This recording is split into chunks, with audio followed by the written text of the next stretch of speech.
പരുന്തും കോഴിയും. പണ്ട് പരുന്തുകൾക്ക് പറക്കാനുള്ള കഴിവില്ലായിരുന്നു.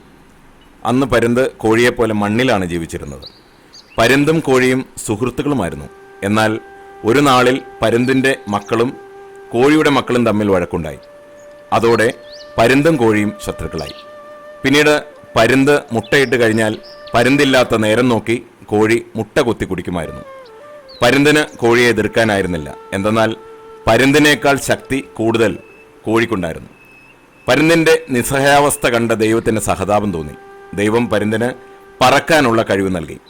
അതോടെ പരുന്ത് വൃക്ഷശിഖരങ്ങളിൽ കൂടുകെട്ടി മുട്ടയിട്ട് കുഞ്ഞുങ്ങളെ വിരിയിക്കാൻ തുടങ്ങി.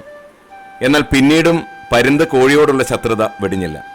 കോഴി തന്നോട് പണ്ട് ചെയ്ത ദ്രോഹങ്ങൾക്ക് പ്രതികാരമെന്നോണം പരുന്ത് ഇന്നും അവസരം കിട്ടിയാൽ കോഴിക്കുഞ്ഞുങ്ങളെ റാഞ്ചിക്കൊണ്ടുപോയി കൊന്ന് തിന്നാറുണ്ട്. ഗുണപാഠം: ശത്രുക്കളെ സൃഷ്ടിക്കാതിരിക്കുന്നതാവും നന്ന്.